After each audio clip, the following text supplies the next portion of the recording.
Back to my channel di Guru Inspiratif. Oke, sebelumnya jangan lupa di like dan subscribe ya. Oke, terima kasih.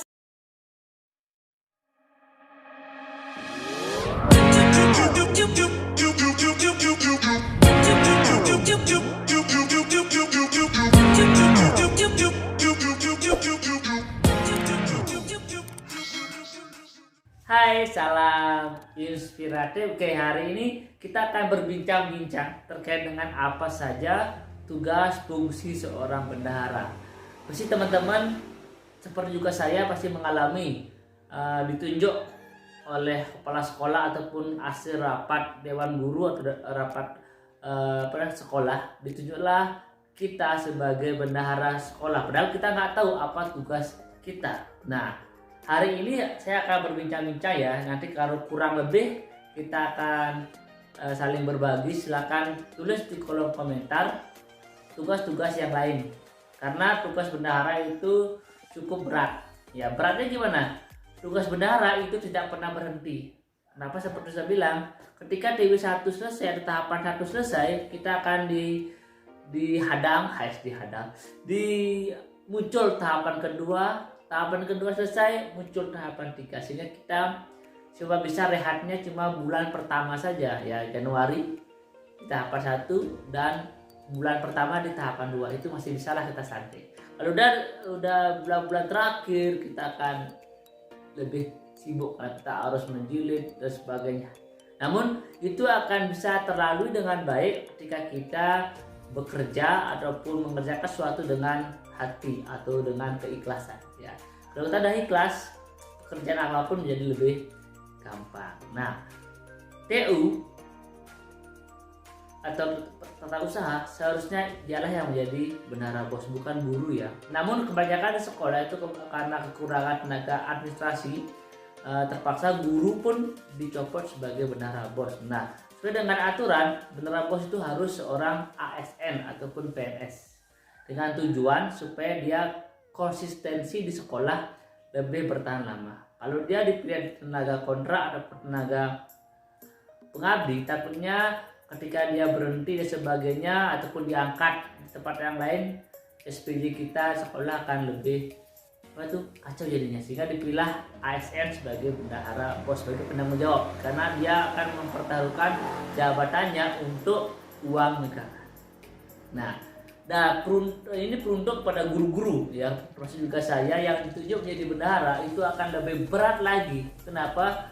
Udah kita sibuk mengajar di atas 24 jam, ditambah lagi kesibukan kita membuat SPJ, pembayaran dan sebagainya, otomatis tugas kita akan tercabang menjadi 2 ya.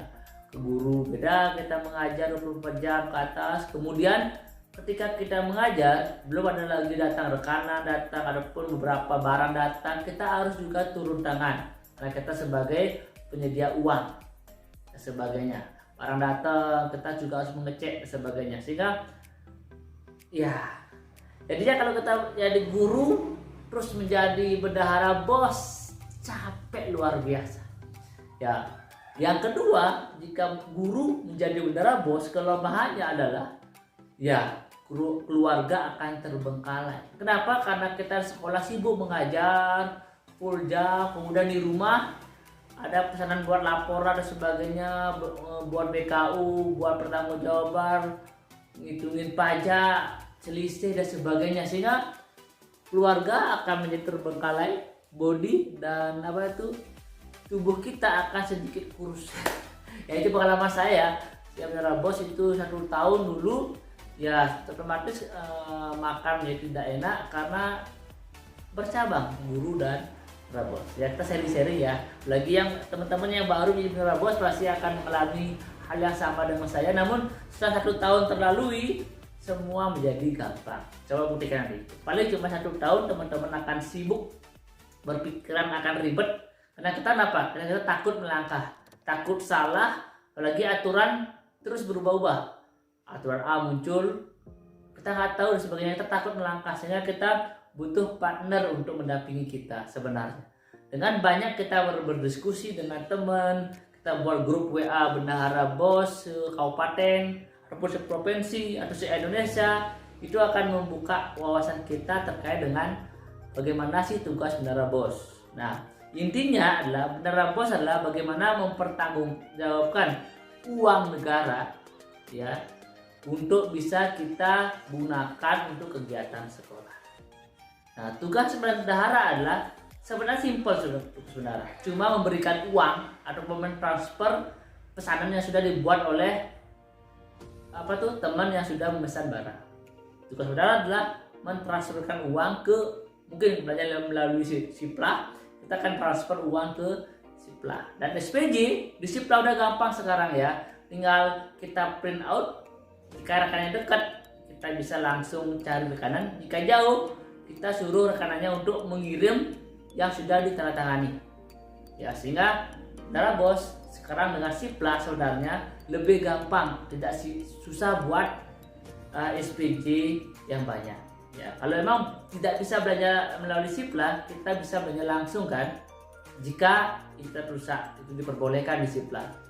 Namun jeleknya teman-teman saudara harus membuat SPJ. Yang pertama harus buat kwitansi aslinya dan kwitansi sekolah. Yang kedua pesanan, kita buat pesanan dulu, mungkin belanja apa, kita buat pesan apa yang mau dibeli. Yang kedua harus ada notanya, nota toko langsung asli. Dan yang keempat harus ada berita acara serah terima. Itu wajib ada dalam satu buah.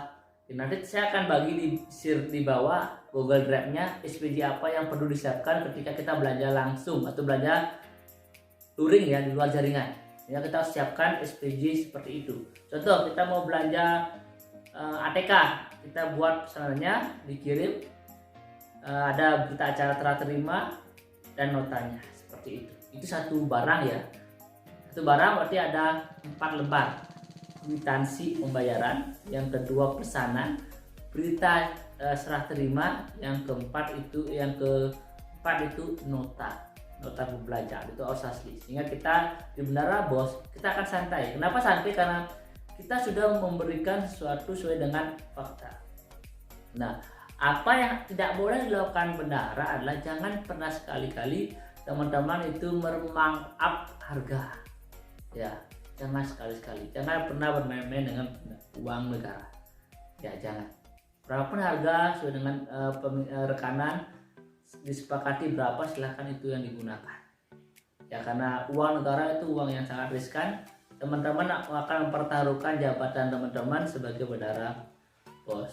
Nah, selain itu tugas bendahara BOS itu adalah teman-teman akan membuat laporan ya, setiap dulu namanya triwulan ya, artinya setiap 3 bulan buat laporan. Namun sekarang udah berubah menjadi tahapan. Namun banyak juga kabupaten di berbagai Indonesia itu masih menggunakan triwulan, sehingga kita bendahara BOS itu buatnya 2, per triwulan buat, per tahapan juga buat ya. Per triwulan ini dipergunakan untuk di kabupaten, supaya jika diminta per triwulan kita sudah bisa buat per triwulan BKU-nya. Per tahapan juga sama, kita buat juga BKU plus K7A-nya. Kalau di laman Kemendikbud kita udah pakai K7A per tahapan. Namun di kabupaten itu beda-beda. Sehingga tugas bendahara BOS adalah beli barang, bayar. Yang beli tidak harus bendahara ya, tidak harus bendahara. Ya, tidak harus bendahara. Bisa juga didampingi oleh pemegang program. Jika semua bendahara yang megang ya streslah Anda. Ya, sehingga kalau belanja silakan bendahara ada, pemegang program ada. Jika udah deal, tinggal transfer sesuai dengan permintaan dan pembelian barang.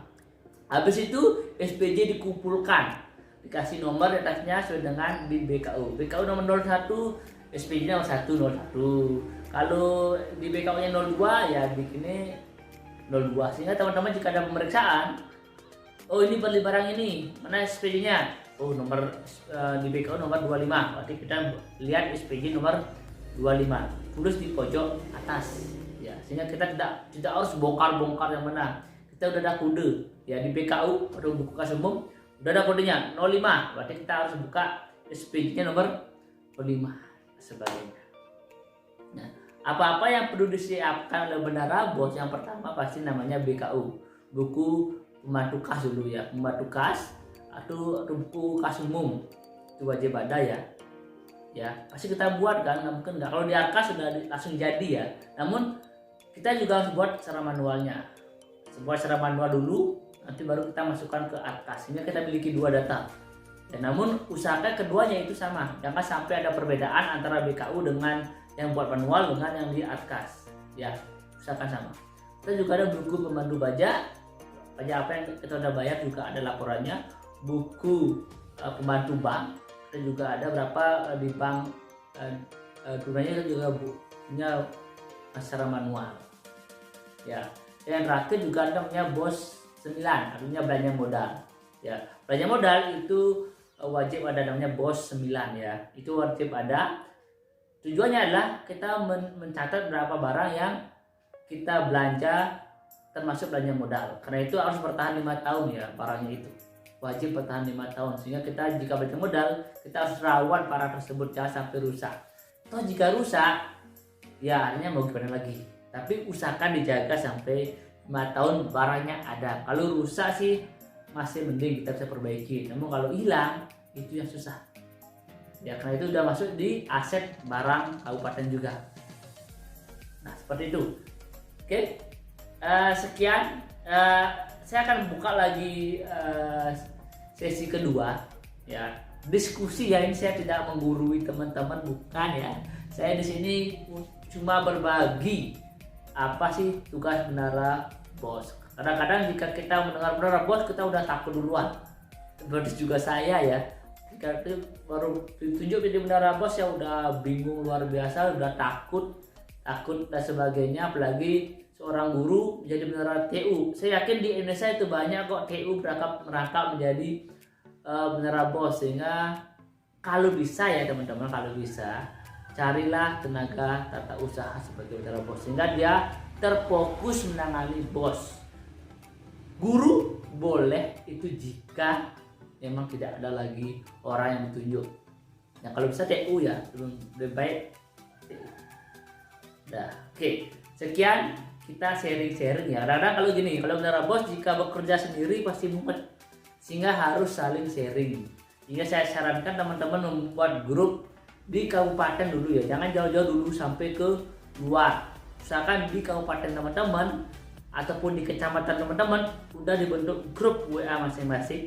Tujuannya adalah jika nanti ada masalah apapun kita bisa sharing pengalaman, sehingga jika teman-teman melihat sekolah A, B itu mengalami hal yang sama, hati kita akan tenang ya, tenang karena udah ada yang diajak seperti itu. Namun kita simpan masalah itu, kita akan mumet jangka panjang, kita akan selalu memikirkan hal tersebut.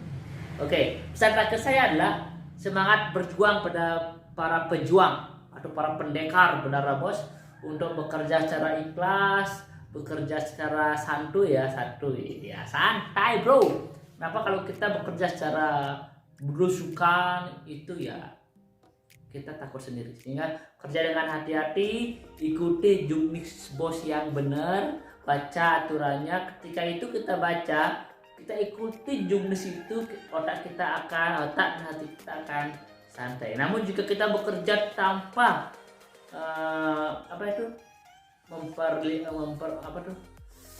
melihat juknis, sekedar meraba-raba, itu usahakan jangan. Silakan juknisnya itu Kemendikbud udah ada perubahan dari 8 menjadi 14 tentang belanja modal, belanja barang, tentang pajak itu yang PMK 231 yang terbaru. Itu silakan dipelajari sehingga kita tidak bingung. Apalagi sekarang kan dulu pajak itu kan di atas 1 juta kena pajak. Sekarang Menara BOS lebih santai. Kenapa? Karena belanja di atas 2 juta baru dikenakan pajak PPN. Sehingga banyak belanja kita yang sekarang sudah dikurangi pajaknya. Ya, oke. Sekian, nanti akan saya buat part 2-nya diskusi tentang Menara BOS. Sehingga teman-teman yang merasa mumet jadi Menara BOS, kita akan diskusi. Mungkin apa yang perlu kita siapkan sih Menara BOS. Namun yang pertama yang saya lakukan adalah fisik dan keikhlasan. Kalau kita ikhlas, jalan dengan tulus ikhlas, Menara BOS itu santuy bro. Namun ketika kita bekerja dengan mumet, otak lagi stres, ya saya yakin juga hasilnya juga kacau juga. Sehingga jadilah Menara BOS yang santuy, ikhlas bekerja dengan hati-hati. Oke, selamat berjuang. Nanti untuk list apa yang perlu disiapkan nanti saya akan coba untuk menulis di deskripsi. Sehingga teman-teman Mendara Bos lagi yang baru ya, kalau baru ya saya akan bingung apa sih yang harus dilakukan. Ya, saya akan tulis di bawah itu disiapkan. Nanti kelebihannya itu akan diinfokan oleh kabupaten. Kadang-kadang setiap kabupaten itu minta memiliki format yang berbeda-beda kadang-kadang. Realisasi dengan format seperti ini ya, kita harus mengikuti sesuai dengan permintaan. Namun intinya adalah hal-hal yang disiapkan adalah seperti saya bilang tadi, BKU, pajak, bank, realisasi, BOS K7A ya, dan BOS 9. Itu yang harus ada. Sisanya itu kembali ke kabupaten masing-masing. Kadang-kadang ada hal-hal format baru yang diminta oleh kabupaten. Namun kita selalu siap. Ya, selalu siap. Misalkan kita buat dulu manualnya, jangan murni mengandalkan arkasnya ya, karena arkasnya kan produk baru, sehingga banyak hal-hal yang memang belum sinkron atau belum connect dengan hasil, kadang ada selisih dan sebagainya.